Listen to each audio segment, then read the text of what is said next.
Hello, everybody, and welcome to Disc Coverers, the only podcast on the internet that reads, reviews, and ranks all 41 of Terry Pratchett's comic fantasy novel series, Discworld. I, as ever, am your host, Iris J. Pronouns are she, Z, or they. That's with an X if you want to be real spicy. And joining me today are my absolutely fantastic co-hosts. Why don't you introduce yourselves? I'm not going to assign an order to you this time because last time that seemed to freak everybody out. So just go whenever you feel ready for it. Hi, I'm its beloved Princess Grace. She, her, fey, fair if you're spicy. I don't know if I should say anything after that. How are you doing?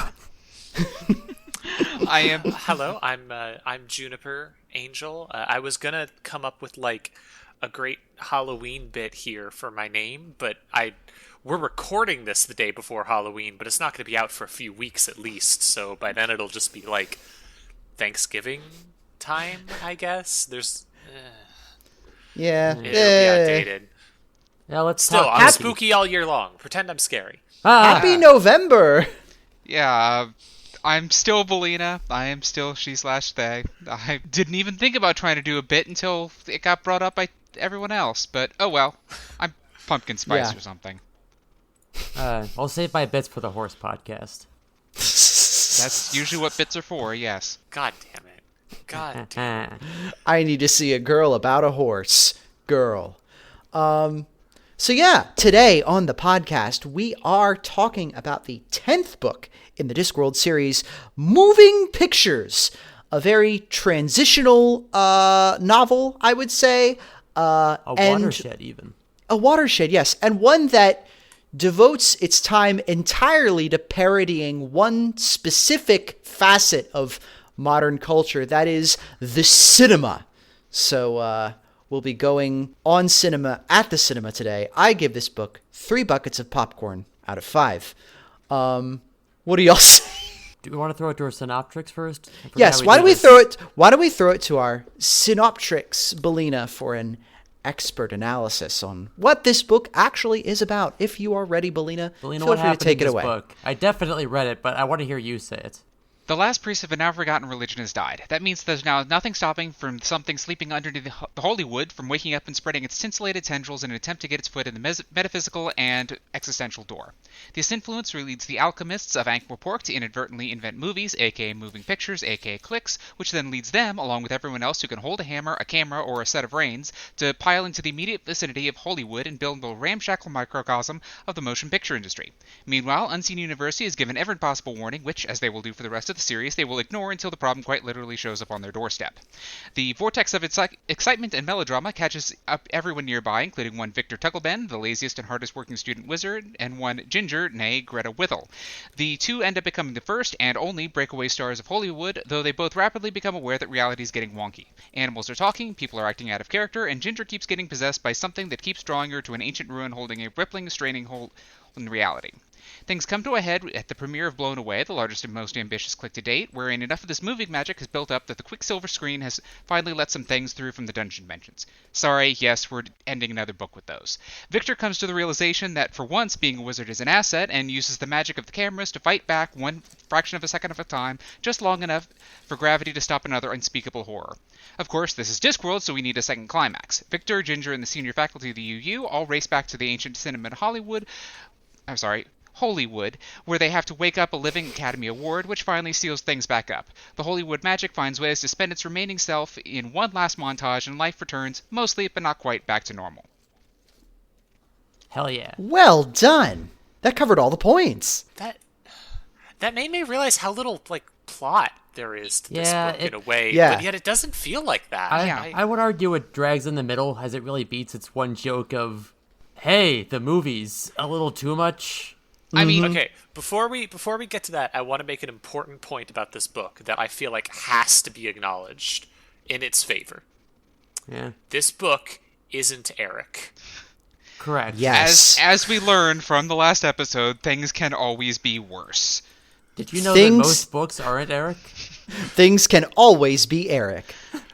This week, we read a book that isn't Eric, and that fucking rules. Now, I don't. Well, we could argue when exactly we got there. This is definitely the first book where we can say we are hip deep in the more modern Discworld. We're at least in what you would consider. I'm going to say golden age in the sense of like golden age of comic books, where we're in that first major crop of where everything is starting to come into its own. Yeah, I was briefly talking about this before the show started, but like we have conversations both on the show and off the show about like, well, this novel kind of feels like maybe this is where Discworld really starts being Discworld. Maybe it's Wyrd Sisters. Maybe it's Guards. I don't know which one of those is, but like this book feels like we're there. We have arrived. There are a bunch of characters who are going to become like kind of bit characters in later books. They won't really go away. Yeah. There's settings in Ankh-Morpork that are going to return, and like also kind of the rhythm of the book, even though it does really like so much of the book feels like, oh, there's something wrong. Oh, well, the minute to minute, like joke delivery rhythm feels like it's been really codified at this point. It feels like the plane has lifted off of the runway at this point. Maybe we're not at like cruising altitude yet, but we're like in the air now. Yeah, I don't really know what's coming, but I'll admit this one feels different than the ones before. It feels, not just because the last one we read was Eric, but yeah. Yeah, I mean, we sort of have the problem of because of Eric, there's just this huge chunk where it's just scene missing. Mm-hmm. So we just have this discontinuity between this and what we did before. God. It also, like, okay, Pratchett has been doing these things where he just like references modern stuff just for the sake of a bit. He's been doing movie jokes, especially in like the really early books. Like it came up several times in The Color of Magic for no appreciable reason. It was just, oh yeah, some of these ideas are everywhere and they just kind of bounce through the universe. In this one, it is the fact that that's kind of a plot point. The fact that these are literally intrusive thoughts. These aren't supposed to be here. It's weird that these things are here. It will come up again in Reaper Man, and it comes up again in other books, but especially here, it's like this whole movie stuff interfering works a lot better because it's being used sort of like a Cthulhu mythos sort of thing. Of this is stuff from outside is creeping in. And for once, I made fun of it because we came down to another Dungeon Dimensions horror falling off the Tower of Art, but it worked a lot better here because it was being constrained by rules. Yeah. The Dungeon Dimensions in this book make a lot more sense, and honestly, there were parts that were like legitimately pretty fucking creepy. Like, it feels like he actually knew what he was doing with a lot of stuff in this book. It also, and I feel like this book has a lot of, this is weird to say, but I'm analyzing this book on the way I would analyze like a book. Not like an old Pratchett book where it's like, okay, this is mostly a comedy. We're mostly making jokes. There's some interesting ideas here, but there's a story. But I want to look at this book and be like, okay, so why does it go the places it goes? What is it trying to like convey? What are the themes here? What's the ideas here? What's the point of doing this with movies? What's the running through line of the book? And it's interesting. Yeah. I feel like it's also significant that like Guards was sort of this, but like in previous books, the big joke, like the comedy part of the book was that, oh, it's like a fantasy novel, but it's a little bit tweaked. It's a little bit different. It's a little bit not the kind of fantasy novel you'd usually expect. Whereas with this book, it's the inverse, where it's a book about movies, but it's a little bit different of a book about movies than you usually expect. The fantasy world part isn't the part that's being parodied anymore. It's film through the lens of we're trying to reinvent film from the ground up. Not necessarily, wow, aren't fantasy worlds weird when you think about them? Yeah, a lot of, I mean, I think one of the other reasons why a lot of this works and why three of us are going, oh, this is more like modern Discworld is A, the fact that there's a lot of this inventing stuff from first principles going forward. Like, a lot of the books are going to be about inventing something from first principles and then carrying it forward into future books. This time around, they don't make clicks anymore because what kind of idiot is going to do that? But little bits of it are going to keep coming along. And, a lot of characters that those of us who have read through the rest of this are familiar with all show up here, not necessarily for the first time, because like Detritus has been around for ages, Dibbler's been around for ages, but... Has he? Dibbler's been around since like Guards, which is... he had a bit part in Guards, and that was the first time he showed up. But in this book, he's like a wildly expanded character in this. Yeah. And, this is finally the part where the modern Unseen University staff is here now. Wyrd Cully is headmaster, and he's going to be headmaster for the rest of the series, so we're not playing musical chairs in the Great Hall anymore. And most of the senior staff, there are senior staff members that are going to be showing up for the rest of the Unseen University throughout the series. They're going to get refined a little bit, but they're here now. And the staff for the Unseen University is like stable at this point. That's really the biggest thing that shocked me about this book. I kind of went into it expecting not like nothing, but because I knew that the stuff at the end doesn't stick around, that movies are not a part of Discworld from this point on, I kind of expected a bit more like that. But then Wyrd Cully's here, and Wyrd Cully's like core to the university.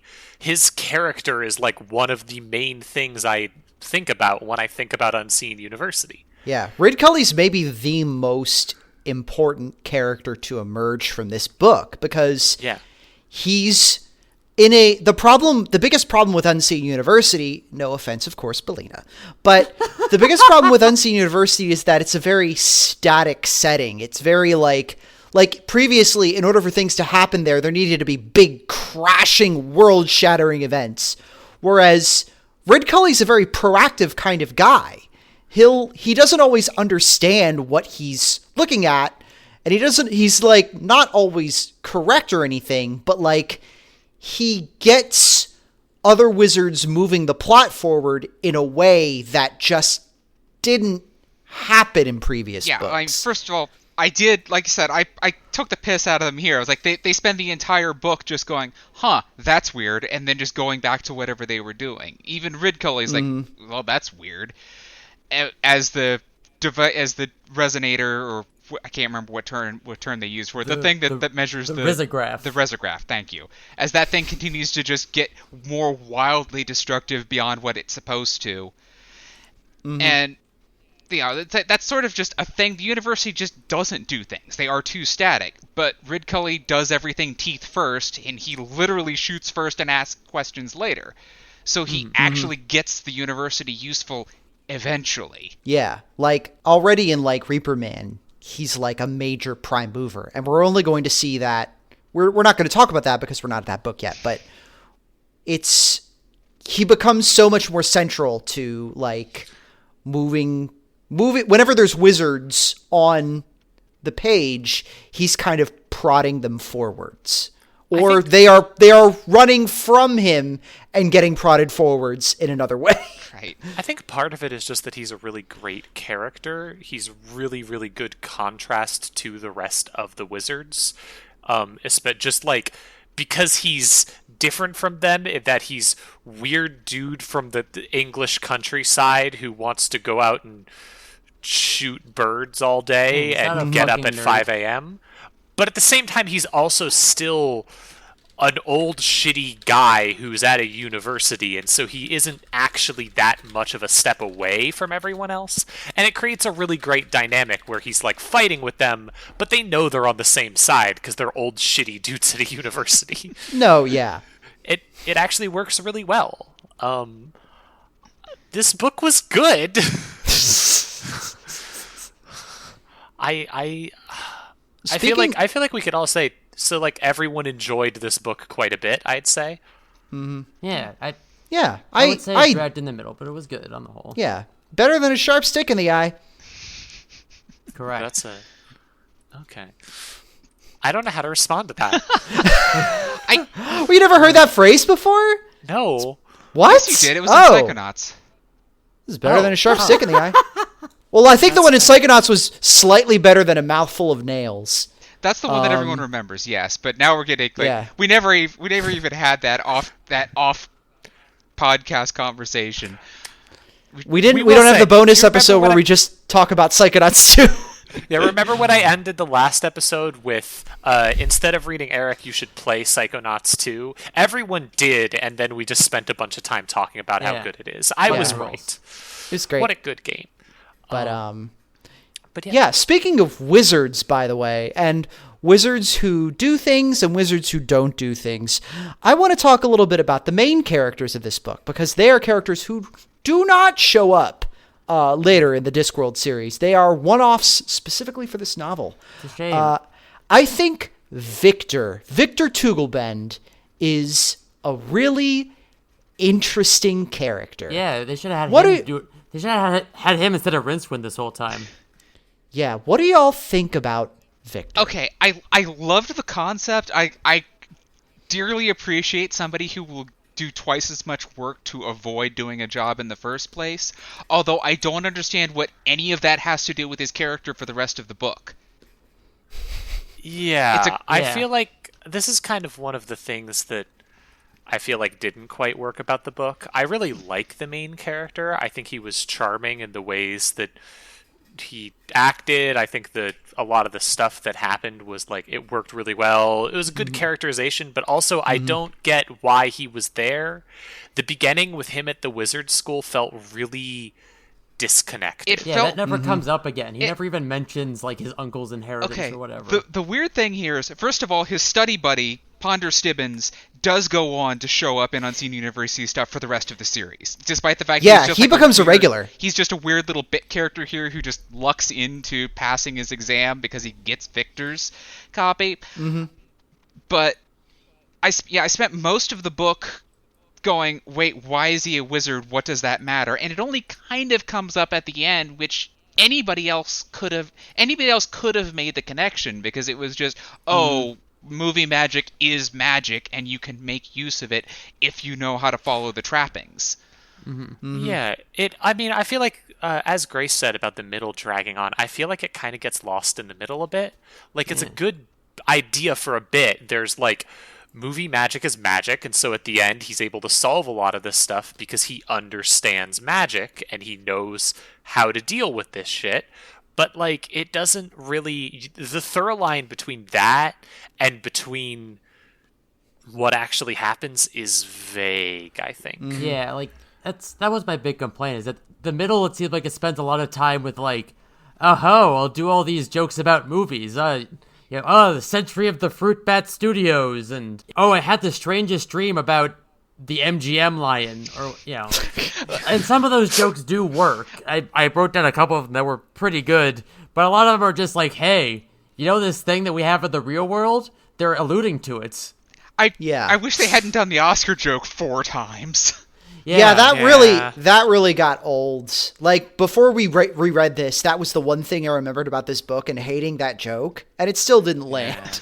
Yeah. But anyways, I wanted to say that I think Victor is really, really interesting, because I feel like there's an earlier draft of this book where Rincewind was in the role of Victor, but it didn't work. I can smell it. Victor, I think, works because he's the anti-Rincewind. Yeah. Things come easily to him, but he doesn't want to try that hard. He's comfortable where he is. He isn't really that... He doesn't... Like, fear isn't, like, absolutely bug-fuck part of his personality, but neither is being a wizard. He spends most of the book being kind of ashamed of it. He's handsome. He can get away... He's resonant with magic. It's able to work through him without him really actively trying. Like, in order to get away from Rincewind for this book, especially after Eric, it feels like Terry had to make the protagonist of this book somebody who could be all of the things that Rincewind could never be in order to fill this role. And I think that while he doesn't work as well in isolation in terms of just this book, I think within the context of canon, That's a really interesting left turn. I think it also adds to, as you said, some of the scarier parts of this book. It's really hard to be scared in a Rincewind novel. Because he's always scared. Yeah, he's always scared, and he's going to react to something by going, he's going to see the Eldritch Abomination and go, oh no, it's a thing. It's got this sense of like, he's Rincewind, he sucks, but he'll do the right thing after running away from it or such. And it's not interesting. With Victor, when he's scared, it's like, oh shit. Shit's getting real. And also there's no guarantee that he will do the right thing, because he is kind of a trust fund piece of shit. Yeah, he kind of sucks, but in a way that I liked. Yeah, like he's shitty the way, like, he's a famous actor for much of the book. I liked a lot of what they did with his character, and I really liked a lot of the moments when he was on the back foot. I really felt like a lot of that was kind of the transition from him being like struggling on the back foot against unknowable horrors from beyond time that he vaguely remembers from school, to he's going to save the world and he's going to do it through faking movie. It was a great transition. It worked. That was fun. That was very I liked that. That was like a very unique take on magic that I feel like was very, this could only happen in Discworld novels. Wow. It was good shit. It really put a ribbon on the whole. So a lot of this not conflict, but the thing we come back to multiple times over the course of the book is the fact that wizards and alchemists are mostly different things. Wizards look down on alchemists. They say it's not real magic, and because of this, alchemists resent wizards. And so when alchemists go off to go build their holy wood, one of the rules is no wizards, which is why Victor, no, of course I'm not a wizard. I just know things sometimes. And so at the end, when it is real magic. It's a different flavor of magic. It's the magic of the movies. Mm-hmm. I mean, but it's real enough. It's magic that works because you believe in it really, really hard, and so does everyone around you. So it puts them closer to Discworld priests than to Discworld wizards.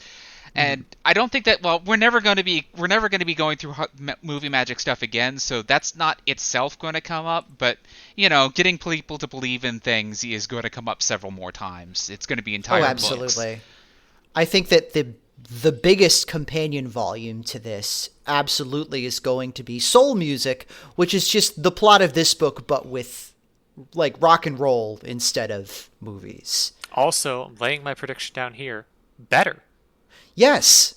I mean, it's got Susan Stohelen in it, who is absolutely my gender goals, so I get it.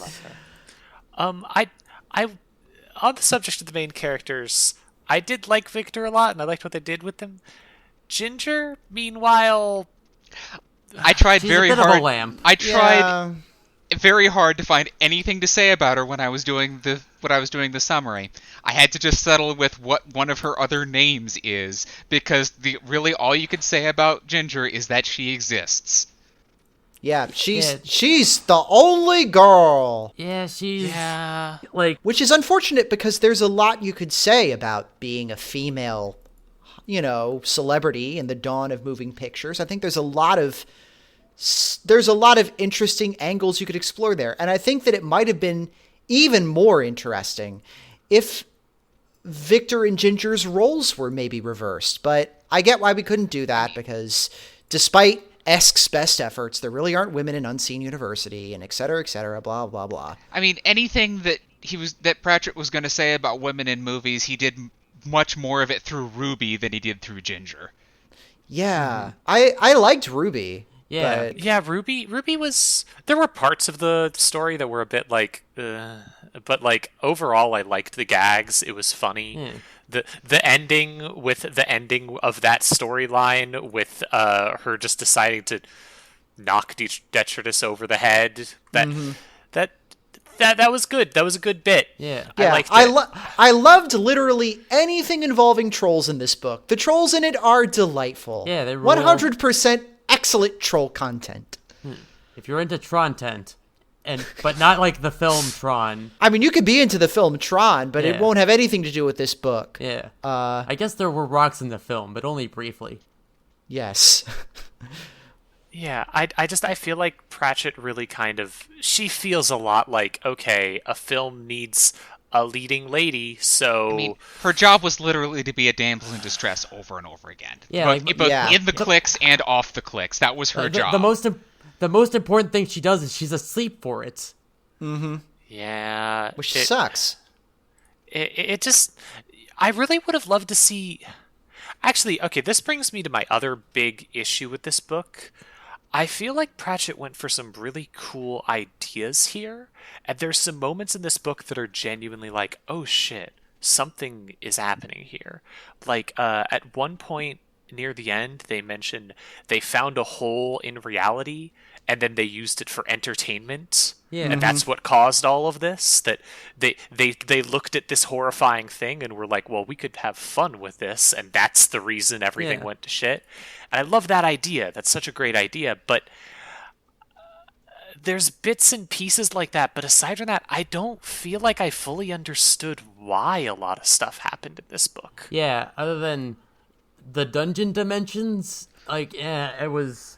As much as I like the idea of a living wild idea, affecting change in reality for some reason. It's not really properly... I don't think it's really firmly established what the wild idea's relationship with the dungeon's dimensions actually is. Yeah, like, is it a thing from the dungeon dimensions? Is it something that was... Is it unrelated mostly? It was just very strange. It felt like there was something I was missing, but I just don't think it was fully there. I don't think it was explained in the text how it worked. I think it was just cool ideas that had some really, really great moments, but it didn't have the, like, concrete thing tying it all together that I was looking for, if that makes sense. I get you, yeah. Absolutely. Like, I could see how, like, you could argue that the big threat, the big thing tying it all together is, like, I guess, like, the concept of change and what happens when a new form of magic is born. But it wasn't really born because there was the whole ruined civilization thing. And to just say, like, the answer is it was bad. There should only be normal kinds of magic in the world and not this new kind. We shouldn't try to understand this.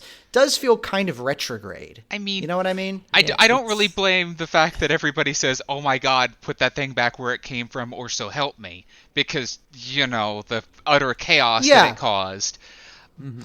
But at the same time, it's like there was in the middle of the part of the book, when everything is kind of dragging, there's also, like, a lot of weird, comfy feelings of just the fact that everything's not quite real in Hollywood. Like, things aren't really real, but at the same time, they're more than real. And, like, there was a lot of wordplay, there was a lot of imagery that I really liked in there. Mm-hmm. But it doesn't go anywhere because I don't think it's really supposed to go anywhere. It's a lot of it is Pratchett just sort of singing about just how fascinating and how great it is that something like this can exist. Yeah, like I think one of the reasons the middle of the book drags a bit is, like, there's a lot of building up to something is happening, something bad is going to happen, and we get these hints. Like, we get the Resograph, which is, based on a earthquake detector built by Zhang Heng, a Han Dynasty scholar who built a machine very similar to this to detect earthquakes. Oh, nice. You got, like, the name of the guy who made it up. That's cool. Yeah, I remembered the thing it was referencing, and I looked it up so I could look smart on the podcast. But nice. It worked. You look very smart. Correct. So, like, we get all, like, for the whole middle of the book, we get the indication that something is wrong. We get the reality problem detecting machine going off. We get all this, we get what's happening with Ginger. We get all of this, but it just kind of doesn't go anywhere till the very end when it happens all at once. I mean, there's this... Like, what's up with this door? We don't know. Yeah. We don't really get any information or a ticking clock or why it would be bad. There's the weird twist of the fact that it turns out that the book that Victor was reading that he was using as his warning of all of this beyond, the obvious, and it turns out that he had thought that the Golden Man was actually the problem itself and not the guardian against the problem.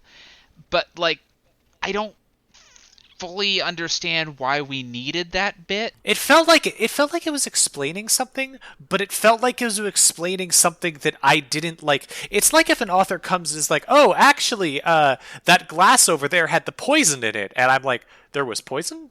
Yeah. There was a plot here? I didn't know. I was looking at the other things. Yeah. Like, why? And, like, if you're- what's with the book? Why does it matter? I don't understand. If you're a movie fan at all, like, the Oscar is like, the Academy Award belongs to, like, what is it? The Academy of Moving Picture Arts and Sciences. Yeah. And, like, while is the argument there, like, a system of awards is what keeps movies from being bad? Because I really would the history of movies would like to ask you to reconsider that fact I think a lot. I think it's just to play on the fact that, like, the statue that we call an Oscar, the little golden guy is holding a sword. Oh, yeah. I always thought he was holding, like, a little wreath or something. Maybe I was No, wrong. he's holding a sword. It's specifically a crusader's sword. Yeah, he's standing up straight and, like, with the sword, like, put into the ground so you can't see his little statue dick. Oh, good on him. Huh. Yeah. But, I didn't know that. yeah, like, it's so... The Academy doesn't really protect the sanctity of movies in real life. I would argue maybe the opposite. Yeah. So I'm kind of wondering weird. if maybe in the first draft of the climax, the Golden Man actually was the problem. Because the idea of the movies just create this monster rather than doing this extended King Kong thing. Yeah, and then he had to add this, like, "Whoa there, buckaroo, this book reads from right to left."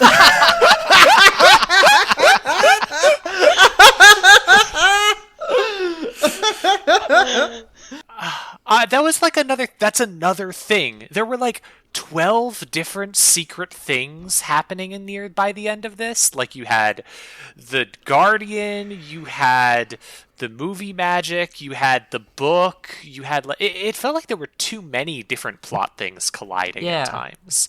What was Ginger being possessed by? It was ancestral memory, I think. Yeah, like, was the reveal. Yeah, she was getting Assassin's Creeded.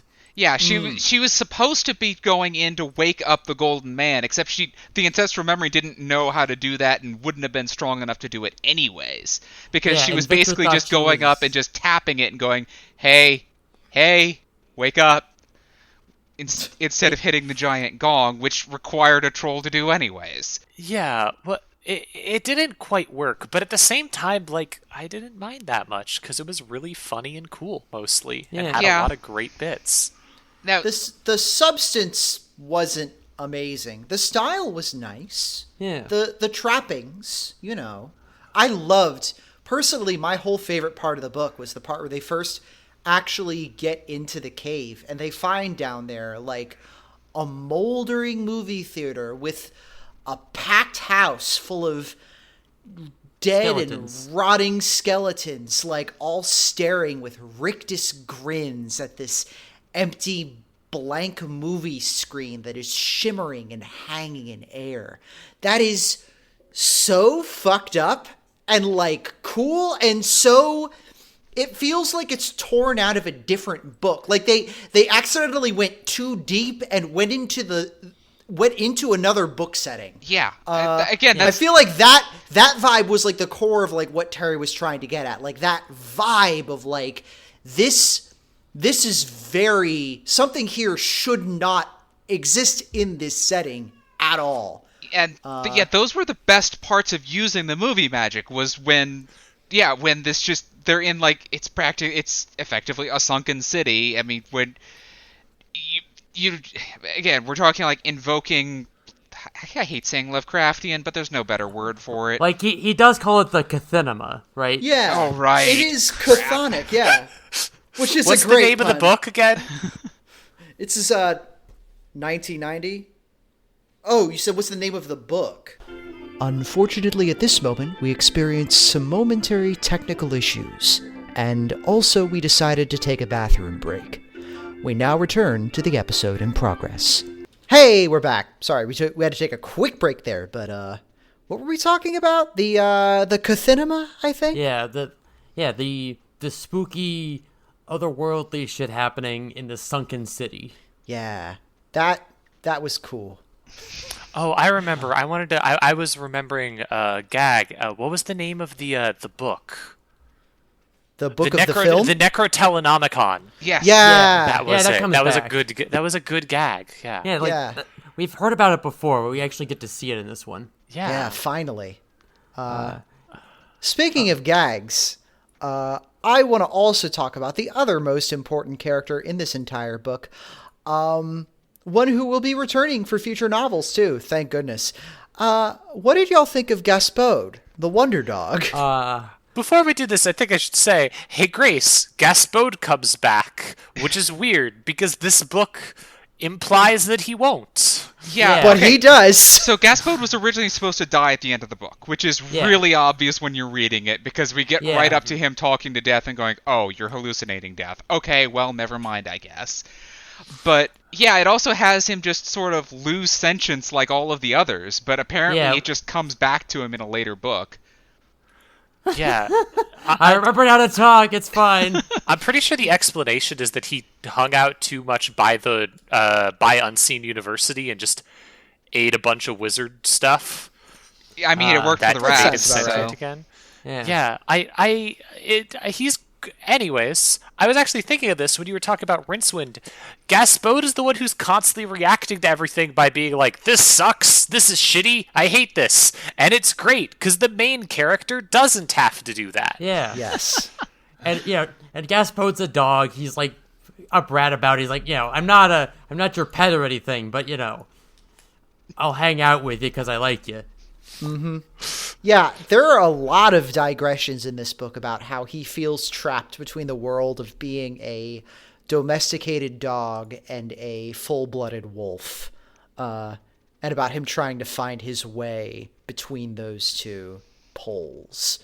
To the point where sometimes I feel like the book kind of got a little bit derailed from whatever it was doing, because he would have these long internal monologues about like, oh, well, wolves would do this, but dogs do that, and blah, blah, blah. Which was a little weird. But on the whole, I think, I'm a sucker for a fucking talking animal. You know me. Yeah, we're all furries here. You don't have to explain that to us. Yeah, you've got me in your corner if you put that in your book. Sorry, I'm predictable. I'm glad they made Gaspode a wolf furry. Yeah. Yeah, his persona is a wolf, for sure. Yeah. And it's like a wolf the size of a bus, and has very sharp teeth, and has maybe like a cool fade on their hair, and like one tattoo on one shoulder, and a piercing on a part of the body you wouldn't expect a piercing on, like the tail, maybe. When are we going to get the discs for Sparkle Dog? Hopefully soon! Hopefully soon! Okay. Lords I'm and gonna make a ladies. joke here. I'm gonna make a different joke here. The fifth elephant. This will come back. This will come back much, much later as a gag. Anyways, no, I really liked it. He was great. He was just an asshole the whole time, and it worked great. I mean, it helps that A, he's not the main character, B, like, he's complaining about things, but he's kind of really in his rights too, because A, he is getting the short stick constantly, and that's, like, to the point of its being its own separate joke, because everybody loves Laddie the Wonder Dog, because Laddie just does things that you expect a smart dog to do while still being, an actual friggin' dog. Mm-hmm.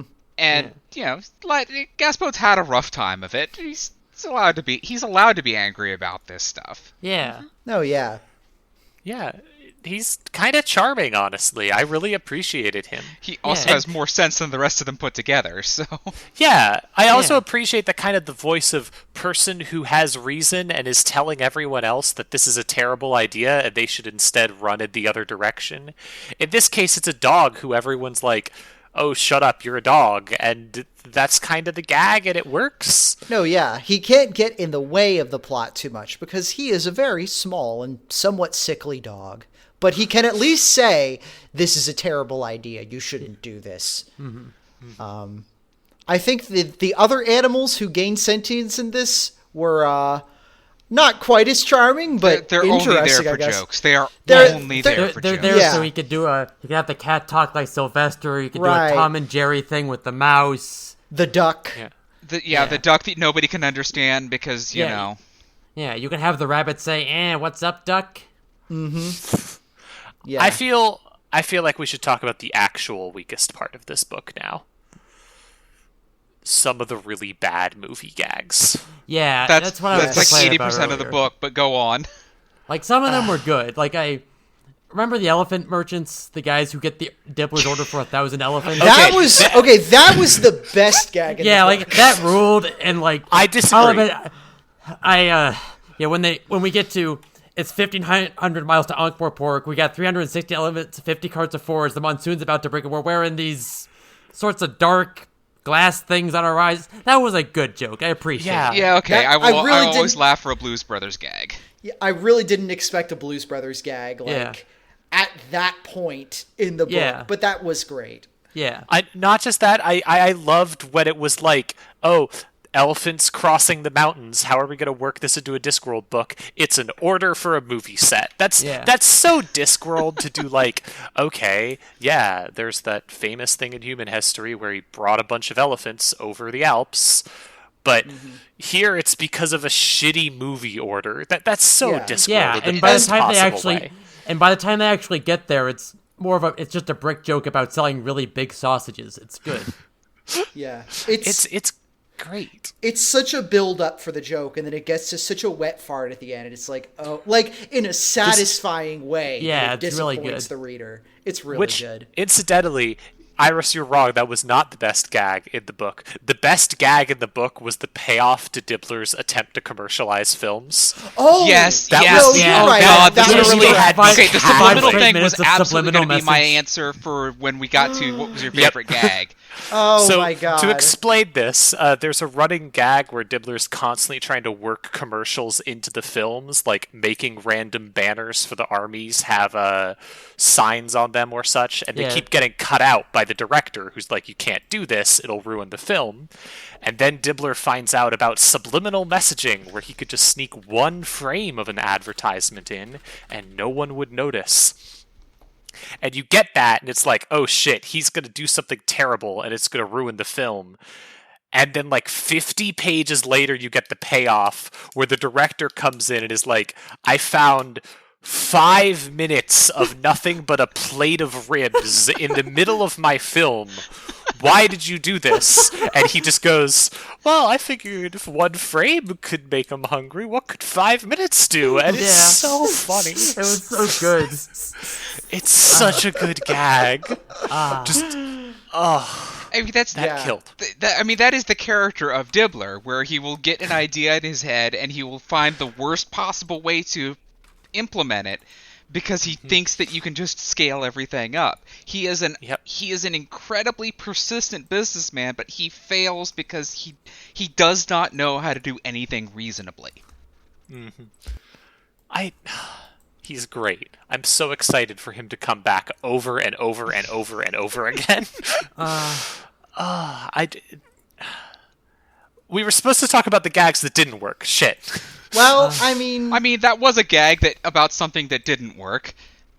That's fair. Hey, like again, all the jokes about like, oh, I'm having these dreams about stars twirling around a mountain and a lion roaring through a circle. Yeah, I get it. Thanks. I've seen a film. That bit did remind me of like vaporwave YouTube compilations of old like home video intros and shit, which was kind of cool, but probably not what Terry was going for. I guess just as a little side note, Detritus picking up and hitting a giant gong is a movie intro. It's just not one that any of us have ever seen. Huh. It is? It is. I only know that because I read the annotations before this.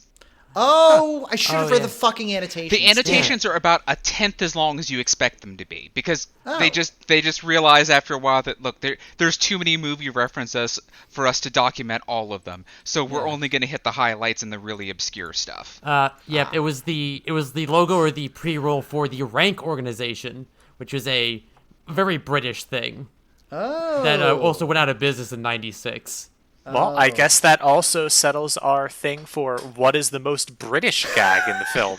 But there's so many good of job, them. everybody. Like, there's all this stuff about what is the health of your parent that I'm seeing in the L-Space annotations. They're just explaining the Britishisms. like this, oh, tuppence more and up goes the donkey, comes from parties of strolling acrobats. Right, but it was one of those things where they always need another tuppence before they'll actually do it. So it's like free beer tomorrow. Hey, England, how's your shit going on where you have, like, strolling acrobats? How's your whole society working out? Pretty fucking wild, it sounds like. Yeah. So, it's very British at points, which is weird. But, yeah, we're used to that. Yeah, it's also because they're tackling such an American, like, phenomenon. Like, not anymore, obviously, but, like, the whole setting it in Hollywood was very, like, oh, yeah, this is, like, Hollywood. It's Los Angeles, obviously. Yeah, and all the films are the famous American epics. Yeah. Yeah, like they made Gone with the Wind, which was about let's talk about that for a second. Yeah. Hey, Pratchett, you do know that movie is, like, about the American Civil War? Yeah. Which was about slavery? Yeah. Yeah. Well, there were several bits of them going, the historical context for this one kind of sucks. We're really just faking all of this. Yeah, but the historical context they were making fun of was goofy stuff as opposed to I think he was thinking more of the English Civil War than ours. Yeah, it felt very much like that. I feel like with jokes about classic Hollywood cinema, like, I'm not going to say, like, everybody only recently realized that a lot of it was racist, because that's not true. But I feel like the monoculture has recently decided that, oh, wait, we have to acknowledge that some of these films were racist. Mm-hmm. If that makes sense. It wasn't so much using Gone with the Wind, like, go ahead, that stuff. It was more the fact that, like, they kept making jokes about Gone with the Wind, about the Civil War. Just like the Civil War, and it just was like, that's... it's about that's weird. It's about the Ankh-Morporkian Civil War, which it's weird for a city to have a civil war, but Ankh-Morpork is London, but Gone with the Wind was about the American War. It's which side of London wanted to own slaves? Hey, yeah. Just be glad he doesn't use Clatch like he does every other time he needs to use somewhere overseas. Oh, he also did that, and it sucks sometimes. Fair enough. I mean, that point was not great. I guess every time we went to the elephant herders, it's like, is he gonna be a racist? Okay, not even that. Just the fact that he kept being like, yes, a famous epic featuring bandits in the deserts. And it's just like, yep. I get what you're doing here with films, but also like. Still, this is a absolutely piss poor defense, but he needed to use some ridiculously big movie of that approximate era for this, and his two major choices would have been either Gone with the Wind or Casablanca, and Casablanca would have been not really much better in a lot of ways. I would say I get it. I just think there were a lot of moments where it was like, hey, Pratchett, maybe don't make this specific joke about the Civil War or this specific joke about stuff. Wow. But on the other hand, those are minor nitpicks as opposed to fucking Eric. Yeah. The entirety of the chapter set in Clatch was these are quibbles basically. Mm-hmm. What were some other bad jokes? I definitely, I kind of found the whole thing about the commissary having bad food, that got kind of old after a while. Yeah. There were a few good bits about that, but, Yeah, it was just kind of whatever. I feel like there were a few pieces of Hollywood that just didn't quite gel. On the other hand, there were some that worked great. I loved there were a lot of jokes that were just more like, groaners than bad, like the dwarves singing hi-ho or stuff like that. Yeah, that was stupid. It's not like this is a bad joke, it's just like, really? That's the one okay, alright, Pratchett, sure. I did love the two trolls, though. Yeah. Yes. They were great. Troll content in this book is absolutely fantastic. Love all those trolls. Love the constant tension between having to portray yourself as, like, the stock big dumb galoot of every motion picture, and also desperately wanting to like seem modernized and like cultured and like participatory in society, which is like kind of a weird, like that's also like haha fantasy setting, but it's less haha and more like, oh, this probably sucks for them, doesn't it? Yeah. And like that foreshadows much better books later on that will go into exactly how much that kind of thing sucks. Yeah, to get typecast, right? Exactly. That's not just in the movies. We also get like a paragraph long, is that the magma scepter of King whoever, blah, blah, blah, or are you just happy to see me?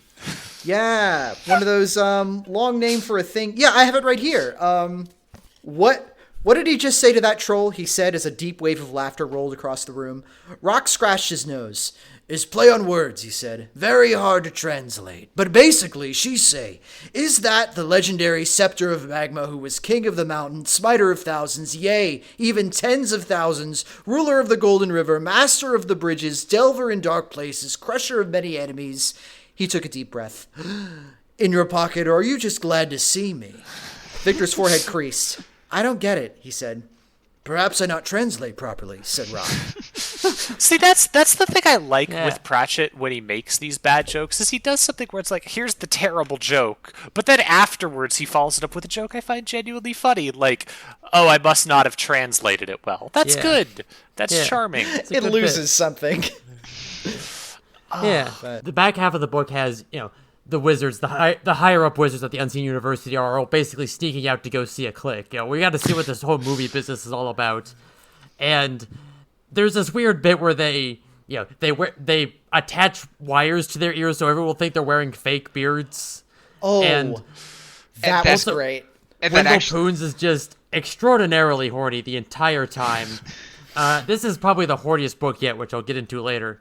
An exchange where, why? When we were there, we didn't know the meaning of sex. Oh, did we ever find out? That's such like a vaudeville level joke. It's great. I appreciated that same section of just, Ponder Stibbons comes out because he's going to sneak out to go do the exact same thing, but he sees the entire senior faculty because, everyone's been using this same shortcut out for hundreds of years.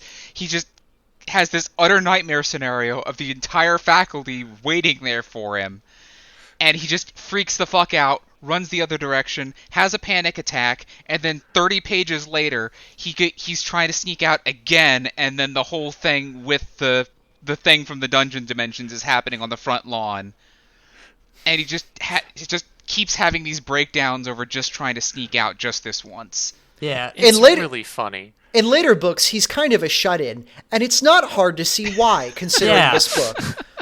Yeah, every time he leaves, I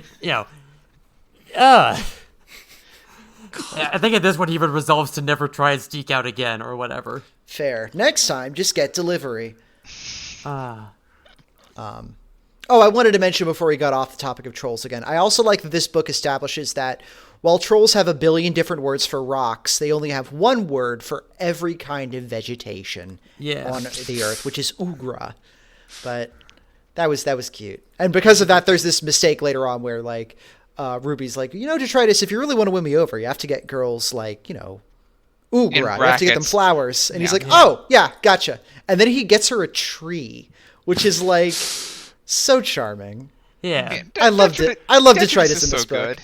He's so good. He's so good. Detritus is a good boy. He's tried his best to be cosmopolitan.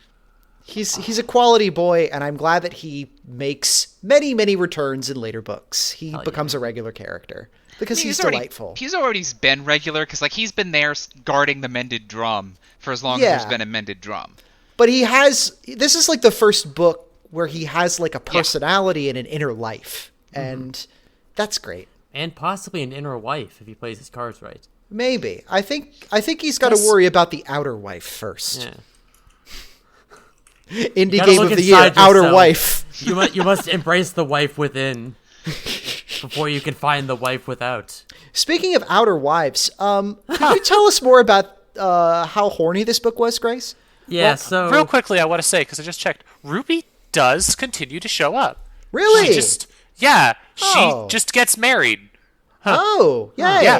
good for That's her. nice. Like she doesn't really show up as like a character, but she is mentioned a couple of times as they got married. So Well, that's nice. Good for her. cool. Yay. Yeah. Good for her. Aw, Yeah. that's cute. So, first of all, before I get into like the actually horny parts, I think the book uses the word horny in this weird British way because it mentions the Arch-Chancellor's horny thumb. Okay, and, I was positive because remember I'm reading perfectly legal copies that are somehow stored within text files in my computer and have been for the last 30 years. But I kept thinking that was like an OCR glitch. Well, because it happens later too when someone digs their horny heel into the pavement. I think they mean just a stiff thumb, a stiff heel, An like erect thumb or heel, horned, if you will. horned, like it is made of a tough keratin-like substance. I don't know. Yeah, I don't know or what the hell that meant. Yeah, resembling horn or hard and rough, I guess. Yeah. But more to the point, this book has some mass hypnosis scenes. It's got some macro stuff happening. It's got, this is the horniest book I think we've seen so far. Perhaps not in any of the ways Pratchett intended. Right. It's horny both in ways that he intended and ways he didn't intend. Because there's also a lot of talk about like, wow, that Victor, he sure makes all the girls go crazy. Oh, that Ginger, she sure does have 2 huge tracts of land. And it's like, people want to fuck in this book. I will say I appreciated how this book, it's not great at it, but it certainly tries to sexualize Victor, and I appreciated that. Yeah, all these horny housewives want to doink Victor. I think it's the fact that it tries and doesn't succeed that I appreciate. Yeah. I have a good enough imagination that I can imagine him as a hot guy. Yeah. I don't think the book itself did a good job selling him as a hot guy. But Yeah, that's agreed. really more of a testament to like Terry Pratchett being straight. Yeah, but I at least tried. It was at least the sort of thing where I feel like Pratchett was like, I feel like if we're going to do the whole sexy film actor, we got to make them both sexy. We can't just let the be the hot leading lady and just a bunch of guys. That's no, we got to have a hot dude too. And like, Yeah. Okay, at least you're trying. I mean, he's supposed to be an Errol Flynn type. Yeah. Yeah. He's a dashing rogue. He's a handsome gentleman. He's a Cary Grant. Which is cool. As opposed to Errol Flint and Cary Grant, who are some of the trolls. I appreciated those jokes. I can't. Oh my god. Though I mean, So they good. made those jokes, and they were good Yeah. jokes. Yeah, they said Flint in the book. I think Cary Grant I stole from the Flintstones. Well, that's Possibly. still a good one. Yeah, right. But I mean, I feel like if we're going to talk about how horny this book is, the fact that it's also the scariest Discworld book, well, those are pretty close to each Oh other. yeah, so, no. Yeah. Horror, Yeah. comedy, and sex are Domesticated all the fear. same emotion expressed in different ways. Yeah. And it worked. It was spooky. I was spooked, and also a little bit like, dang, he's fighting against a giant version of him that's also made out of tentacles. Huh? that's cool. Yeah. That's cool. That's Good cool. and hot. Yeah, I liked just imagining it in my mind was like really. This is stupid, but this is how I read books. Is I imagine things in my mind as I read them, which Yeah. is probably how a lot of people do it. But like seeing like this enormous flickering black and white like simulacrum of him lurch out of the theater and like crawl down the street as this like kaiju movie thing was so cool. Like Yeah, That's such doing a the good whole idea. King They- Kong thing. it's a neat It's it's a neat tiny- concept and it's well described in the book. Tiny point of order: the Victor one never actually gets out of the theater. Oh, Only Ginger right, gets it's out. Ginger Yeah. who gets out. It's Yeah. Attack of the 50-foot ginger. And then they do the joke because it's the reverse of King Kong, where it's a giant lady carrying a tiny ape up a tower. Yeah. which is funny. They even do the "'twas beauty that killed the beast." No, Yeah. it was falling from a very high height. Yeah, they do Yeah. the more Porkian thing of going, wait a second, that saying makes no fucking sense. What are you Yeah. doing? Yeah. No, it wasn't. They even make it very clear that it was the stop at the end. Yeah, No, I have it to was- admit, it was her splattered the against the line that pavement. it turned out the only thing that could survive the fall was a corpse was just a beautiful sentence. Oh yeah, Yeah. so good. We're getting to the point where there's going to be like lines in these books that especially are like, ooh, this is a little nugget of gold that I'm going to pick out of here, which is great. Were there any like really juicy footnotes in this book? Because I don't remember there being like a lot of like, I didn't really have a footnote picked out for best for that regard. I remember being charmed by them, just reading some of them and being like, "Oh, that was a good joke in the footnotes." Yeah. But like, Most of the ones I remember were just like the ones that we expect in every book, so I don't remember any exceptional ones. Yeah. They're all fine. this book felt like a good Discworld book. I have a further thought on like how this relates to the larger Discworld canon, but like that's a more complicated thought that I'm saving until like, I guess I could just say it. No, just say it. Say it. So like, Ish. I've been thinking about this book and how it relates to stuff, and more than that, the themes in it. Because in this book, film is very much something that is intruding on Discworld. And this is something that, this is spoilers, this is something that's going to show up again and again and again for the next few stories. Yeah. Reaper Man has a entire subplot that's just this.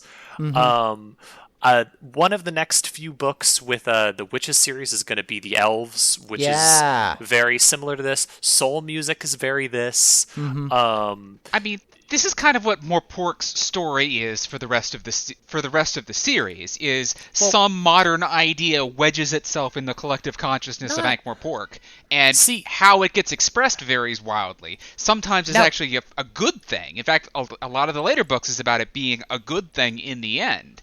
But this is... that's kind of the point I was like going to talk about, because up until Men at Arms is also another example of this. Men at Arms is, what if there was a gun in Discworld? That would be very bad because guns are very bad.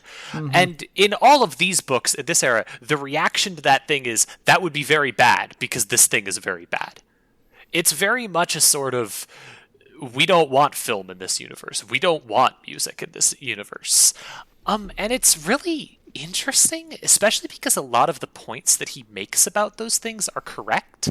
Like, his points about the film industry being just fake all the time are correct. That is actually, like, he makes a good criticism of the film industry as just being nothing. There's nothing to it, and in the end, it's just going to chew people up and spit them out. Exploitative. We get a really good scene of Gaspode being Victor's agent, which is pretty funny. Yeah, it promises you a lot, but it gives you nothing.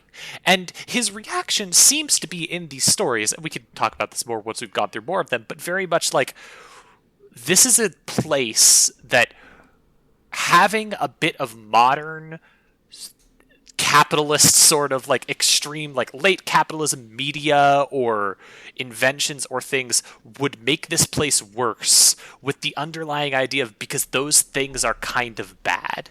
Not that he thinks movies or music are bad, but because there's almost a reactionary element to it. Not the like conservative, like evil reactionary, but this sort of like, don't want that in this version of the fantasy universe. Don't want that here. I mean, and it's interesting to compare that to what came before this, because the earliest Discworld books are just kind of, haha, we're going to make references to things, very, very cynical. There's not a point to them at all. They're just mean. And then the later Discworld books, you get this same thing where it's, we're going to put the newspaper into Discworld.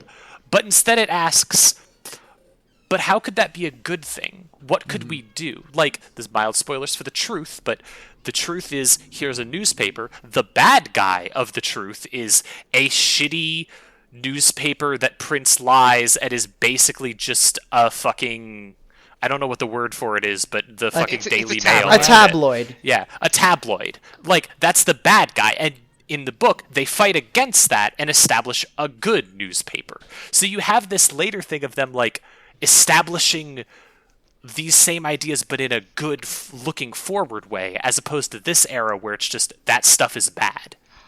That's interesting. I was going to say earlier, going to interject that like the moment that Dibbler enthusiastically gets involved is the point at which you realize, oh, this probably isn't a good thing. And it's much funnier that I say that now after you just pass over the truth as we go along.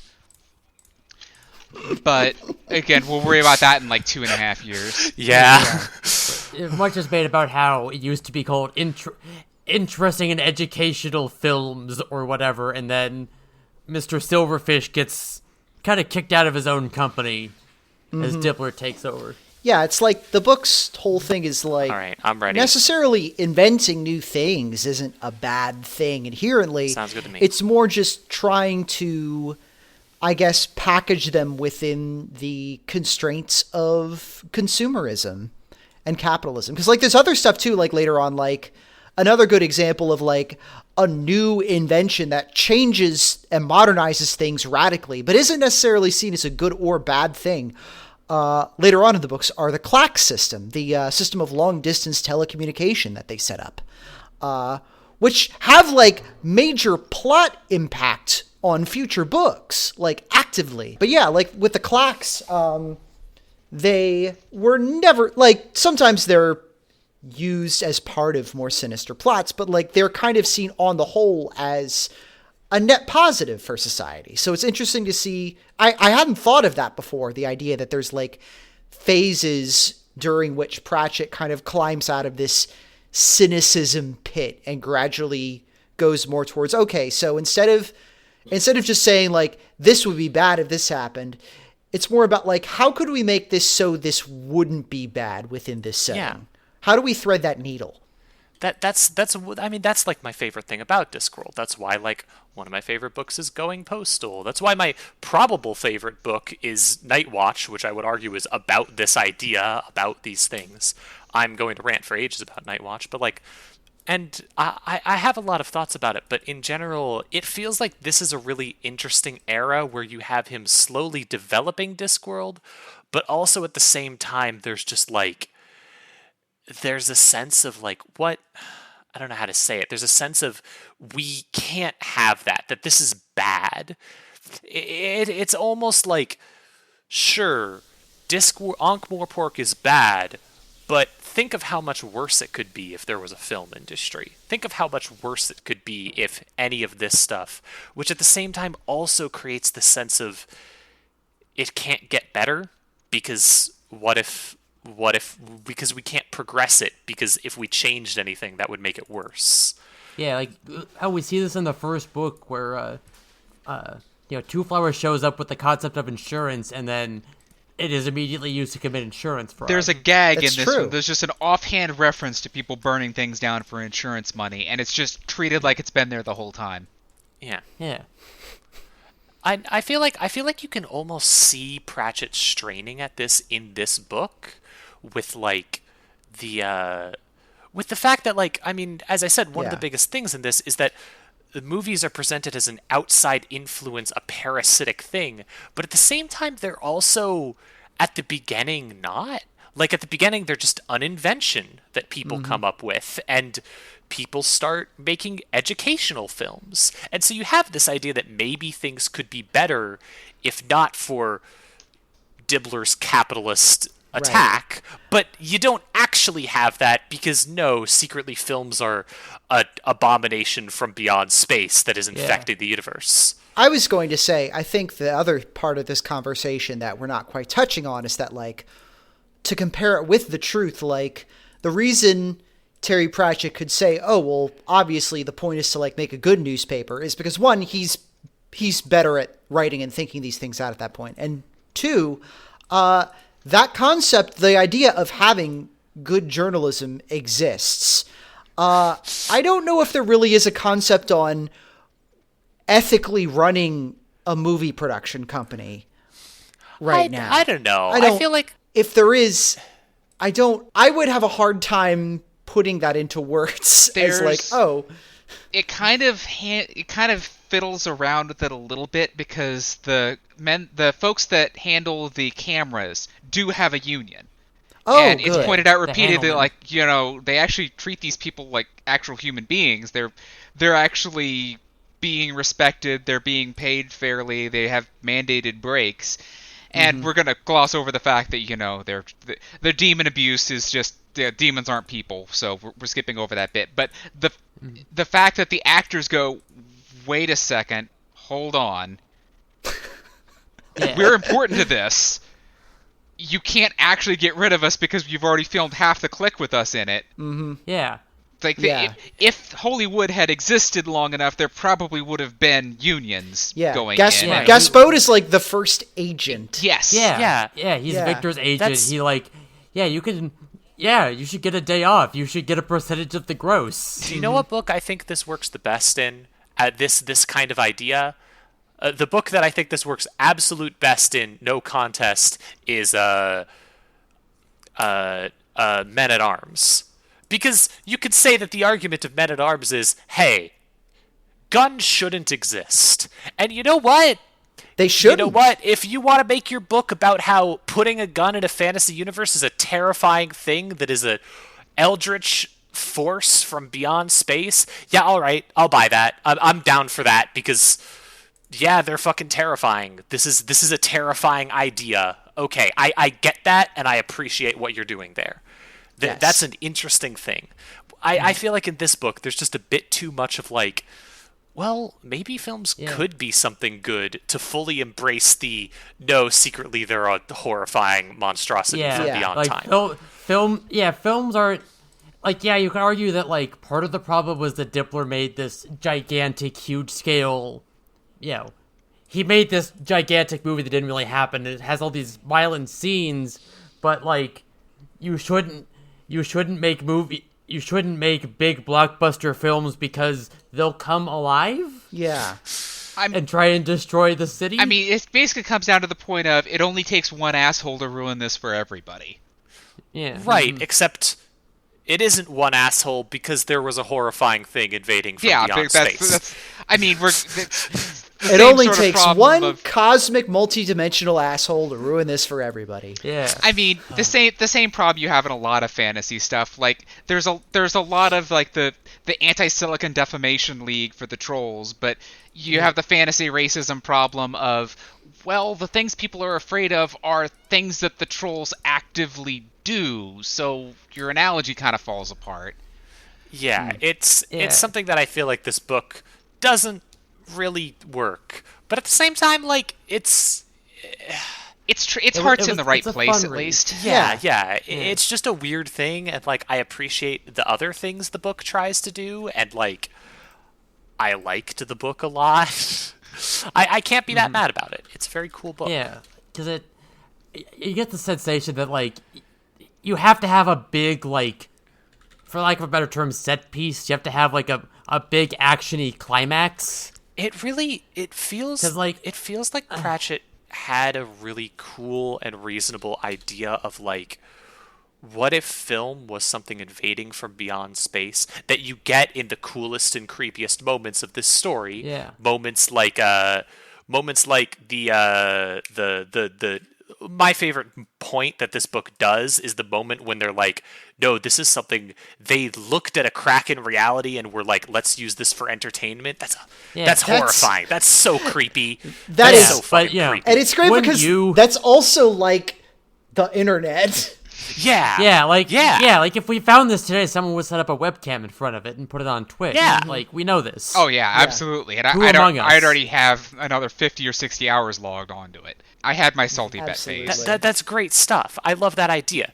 And then you have that, and then you also have the film industry being corrupted by capitalism. And I think one of the biggest issues in the book for me is just like those colliding in a way that doesn't quite work. Yeah, exactly. Like the film industry is, what Dippler is doing is bad, but it's never like a direct cause and effect, right? Like it goes back to the book's not clear what rules it's operating on, so it's hard to like chart where it's going or what it's trying to say. Mm-hmm. Yeah. I feel like it was just a bit strange there. At the same time, I really enjoyed this book a lot. It had a lot of really interesting thematic elements. I loved the idea of like using movie magic to your advantage by acknowledging that it's fake but still using it in these ways. It was so great. Yeah, that rule. The notion of you don't have to create something from nothing for very long. You only need it for what, 1/24th of a second? Yeah, And you just keep doing it. Good. It's easy. There were so many great bits. Yeah, the idea of like using the film physics to get somewhere faster, or the image of the wizards being on this like little cart or something, and like they're constantly falling off and having to like they're run Keystone to keep Cops. up. Keystone Cops. Yeah, or and they run into a farm, and the farmers are like, well, it's a shame that farm's just full of cabbage, because in the clicks they'd always come out the other end covered in chickens. Oh, that was such a good joke. Yeah.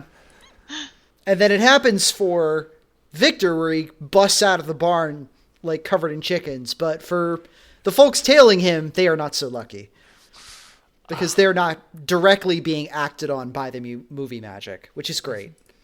That was a great bit. Yeah.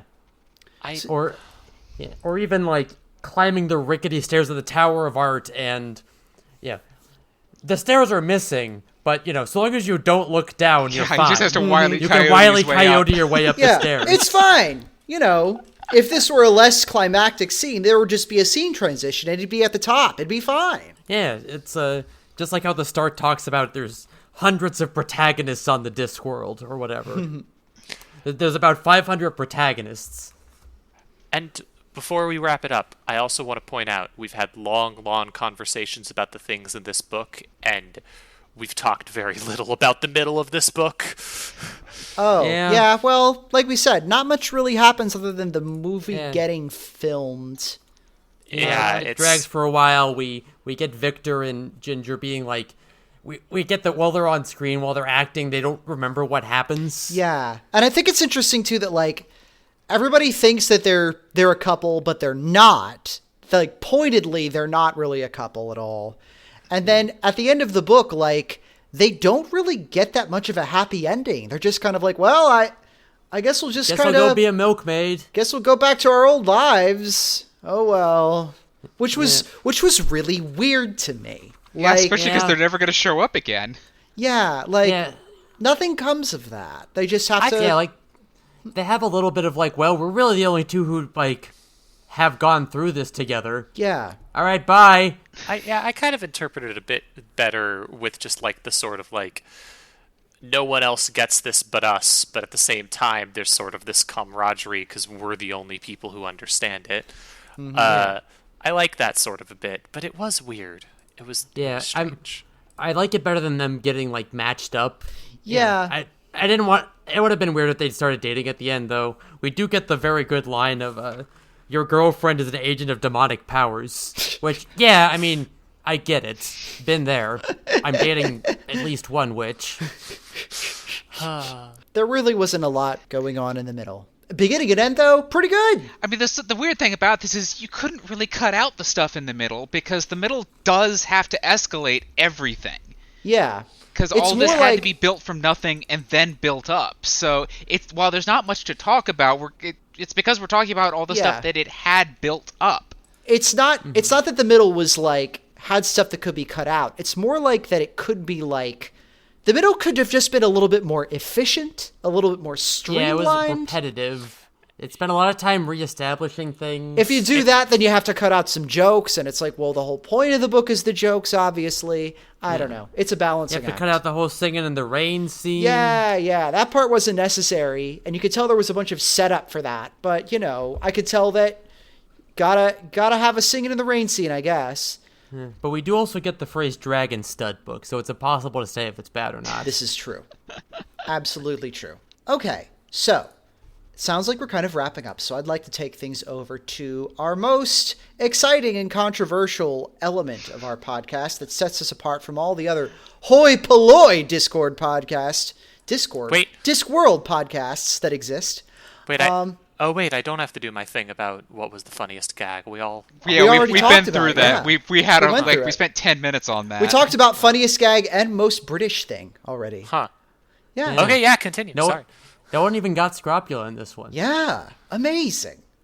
But we're going to go to the ranking list. Let's go over to our big board last month, Jesus.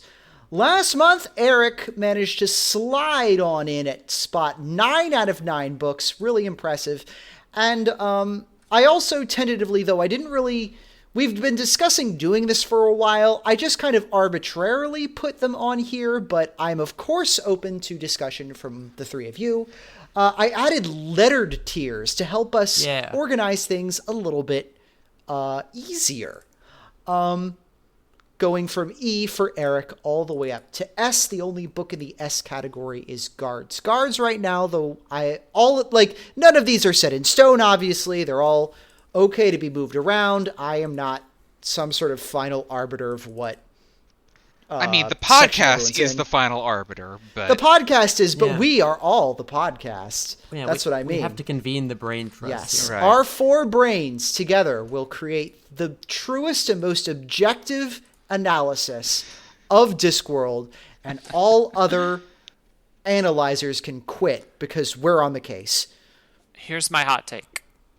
I don't know if we need a tier list yet, solely because we're still in the category where we're going... I think we're going to need it maybe in the 2 episodes, but for now, I feel like we're all going to go, this was a good one, so it's within the top 3. Yeah. That's fair. Is anyone going to put this below Wyrd Sisters? The break point was definitely between Wyrd Sisters and Equal Rites, but that was the first point where I had to start actually thinking about it. So what about this? Instead of having the lettered tier systems, we only have 3 tiers, and 1 is good books, and 2 is mediocre books, and 3 is Eric. I feel like we could do like the best books. We could do like the good books. We could do worth the reading versus don't bother. I mean, and we could do like the Eric. The Eric? I don't think we need to worry too much about let's not worry about the tier list itself because there's still few enough that we can just keep sticking in the numbers. Right. Okay, I think we can, obviously it's better than Pyramids. Is it better than Equal Rites? I honestly would still say yes. Yes. Yeah, I would. I would say yes. But is it better than Wyrd Sisters? I would say yes. I don't know. I liked Wyrd Sisters felt more compact, you know? Like... I think Wyrd Sisters was a better cohesive whole. Yeah. Mm-hmm. Yeah, like it still had parts that dragged, but it felt like on the whole it was a little bit more, it was a little bit sharper. It had a little bit more intent. It didn't have the weird dangling plot threads this one does. Yes. You say this, but I'm thinking back to Wyrd Sisters, and I'm remembering the extended running gag in Wyrd Sisters that was just dude who writes Shakespeare's plays. And this version of that was so much better. Okay, I laughed at it in this book every time more. I guess, but like the inverse of that is that Wyrd Sisters had a lot of other things going on. Whereas this book really leaned hard on that. Like, this book, there were long stretches where that was the only thing keeping you in this book. I think Wyrd Sisters is the better book. This isn't to say that Moving Pictures is bad. I enjoyed it. I mean, it was good. I think our biggest argument for having a tier list is for the fact that, we've got Mort and Wyrd Sisters are, pressed right up against one another so hard that they get stuck on the bookshelf. Oh, yeah, absolutely. And, there are definitely some parts of this I liked more than I liked about Mort. But, on the whole, I don't think that Moving Pictures was necessarily better than either of those two. Yeah. Yeah, Mort had a ticking clock and, a clear countdown to a problem that we could understand and care about. Mm-hmm. Yeah. Yeah. Yeah, but at the same time, the big problem coming down on this, us not being able to fully know what it meant was part of the point. That's a really bad defense of it now that I actually say it out loud. Yeah, the ending kind of, the idea of, the movie's coming alive, the giant Victor and Ginger coming out of the screen was like, they felt the need to explain it right then and there, which is a little, you shouldn't have to like pause the action, turn to the screen to explain to us, the audience, why this is happening. It feels, Moving pictures is at its greatest strength when it is a tone poem that is also a bunch of jokes. It's about the vibe. I think that's really admirable, and I think that there are other works of art that solely coast on their vibe way more than this book that I consider good. I'm a Hideo Kojima fan, so I don't think this is like us negging the book. That being said, I do think if I had to pick between Moving Pictures and Wyrd Sisters in terms of what to read, I would reach for Wyrd Sisters, I think. Mm-hmm. I liked this one a lot. Maybe it's just a part of me that, like, I know I spent a lot of time being like, well, here's all the weird ways it fails, but that's what I like in a book. I like looking at the themes and being like, why didn't this quite work? What are the failings here? I really, really enjoyed this one. So, I don't know. I feel like I feel like they're obviously in the same tier. Mm-hmm. Yeah. Oh yeah. This is an for A, sure. no This is an matter how A. you Yeah, slice it's it. an A. Absolutely. This is it. Like if it's below Wyrd Sisters, it's not below it by much. I mean, for sure. it sounds like we're just making a very thick sandwich of Mort, Wyrd Sisters, and Moving Pictures. Yes. Even though thematically these books don't have a ton to do with each other. all right. But, We can make a tier if you want. We can do it. okay. I'll submit. Thank you. Listen. Compromise with this now, you can be uncompromising later when you convince us that Django is not as bad as we think it is. Oh no, I'm not going to argue that. I'm literally my point of this. Sorry, rewind. Actually, when you convince us that Unseen Academicals is not as bad as we think it is. yeah. Or very soon when I make a passionate argument for the weird part of Reaper Man. Fair. I can't wait to remember what the hell the weird part is. We've got another Witches book coming after that, and I need to get my gloves on to make sure I can fight in its corner for its right to exist, so I feel you there. But yeah. You know how y'all always like say ominous things about upcoming books? I don't know what that means yet. I'm so sorry, Grace. This is like we're like dangling knives over your head like, oh, this one's gonna be a real stinkeroo. Grace, I have terrible news. Yeah. Unseen Academicals is the third to last, or like one of the third to last Discworld books. So, and I love it. So the number of times I reference it, it will forever be a thing that you don't know about. I'm just fascinated. There's a book about the Unseen University that June's excited about, but that Belina doesn't even have much of an opinion on, or at least not when she's voiced. I don't remember most of it. I'm going to be honest, like the last 5 or 6 books, I know that I read them. I can't remember most of them. It's about sports. It might have been my I remembered that it was about sports, but question mark? I don't know if it was just that place in my life or what it was, but I can say that I would understand why someone would not remember it. If we're famous enough by then, we'll get John Boyce on as a special guest, and he can explain it all to us with useful charts. There we go. Infographics.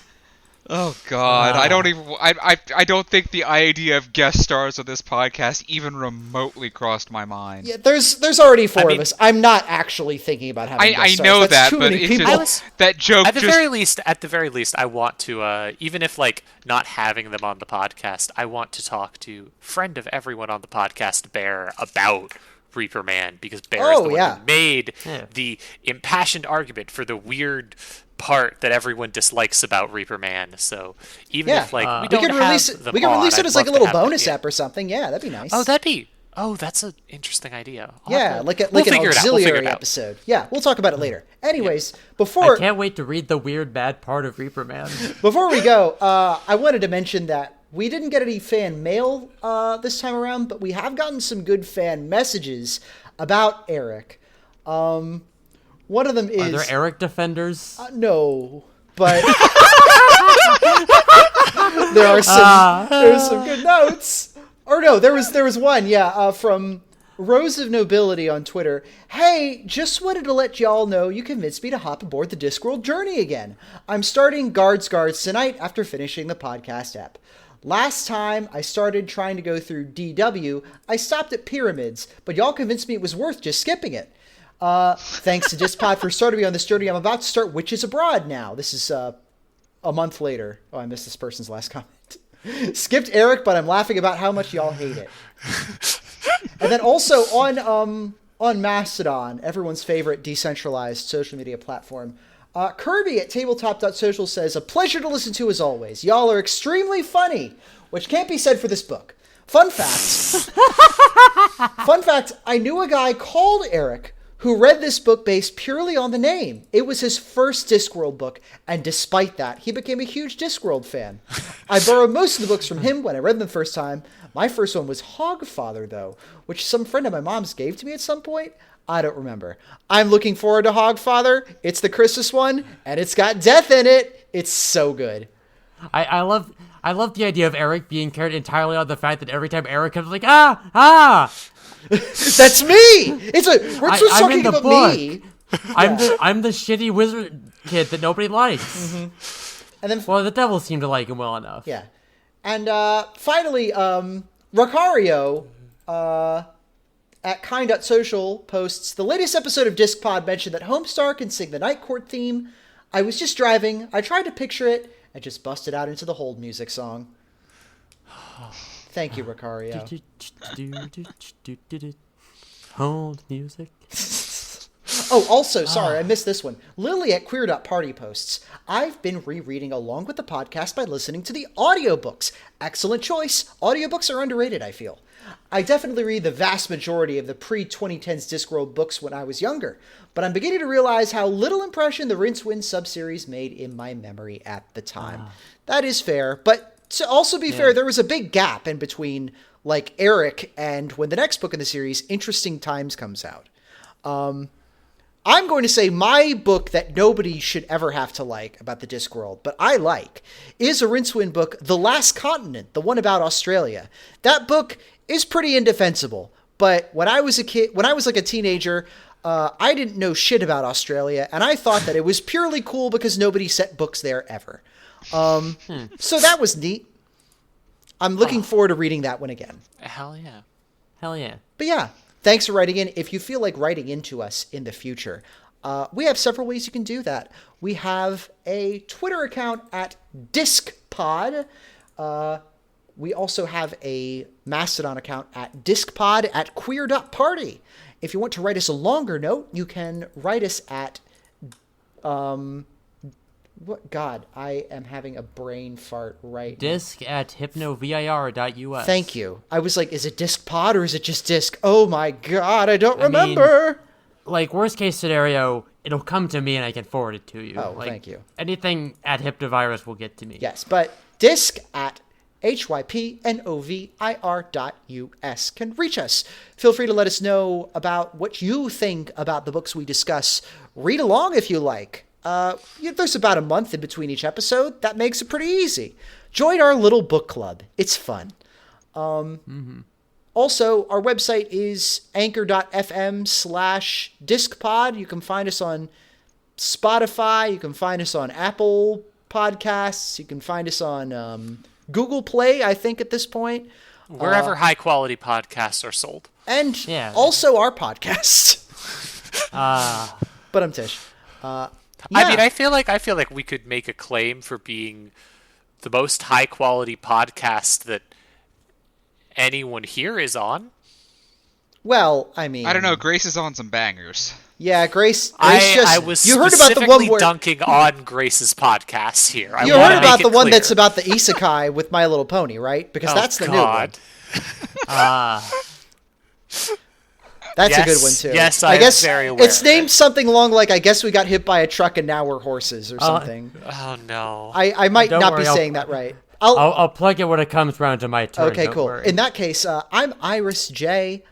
You can find me online at irisj.net or irisjcomics on Twitter and Masto. The thing I'd like to promote this week is... Yeah, it's not a thing of my own. I just kind of want to promote it. I'd like to promote the movie Nightmare on Elm Street 3, The Dream Warriors. I just watched it the other night. That movie finally pays off on a lot of the things I was waiting for the Nightmare on Elm Street series to play with. And while number 2 is the most homosexual of them, which I will always love for it, number 3 really brings some of the shock and the schlock. Check it out. I am Belina. I'm probably easiest to find in the show notes because I don't have the sense to spell anything normally. Thanks, Belina. I am Juniper. As long as we're plugging things that aren't our own, I'll plug a game that a friend of mine, a dear friend, made called The Funny Thing About the Deer. You can find it at gooeypip.itch.io. Spelled like the character from Kirby followed by Pip. It's really cool. People I know make cool stuff, and you should play it. Also, it's the most recent thing I can think of that someone I know did that was very cool. So yeah. Hey. I haven't done anything cool recently. Maybe soon. Hopefully soon. But yeah. And I have been the internet's beloved Princess Grace. You can find my writing, programs, podcast posts, and everything else that's fit to plug, including my latest podcast, bringing the total up to 4, the My Little Pony Rewatch podcast that is with the name and premise, we were hit by a horse truck and got isekai'd into Equestria? Join us as we rewatch and relive the run of My Little Pony Friendship is Magic. Oh, I'm so excited. I'm so excited. You can find a link to it at princess.software or at anchor.fm/horse isekai. I will put a link in the show notes as well. Until next time, thanks for listening. Join us again for our next episode on Repo Man. The one about death, and also about things that aren't about death. I'm so excited. Oh, I'm going to get this out of the way now. So is there a Reaper woman? Yes. Yes. Oh, that's good. The great news is unequivocally yes. Hell yeah. Finally. And she's a gender. Can't wait. Until next time, folks, keep on disking. Truly they were moving pictures. The Moving Pictures by Rush. A modern-day Tom Sawyer gets high on you, and he reads Discworld 2. Moving pictures at an exhibition. Good night, everybody. Good night. Believe in your dreams.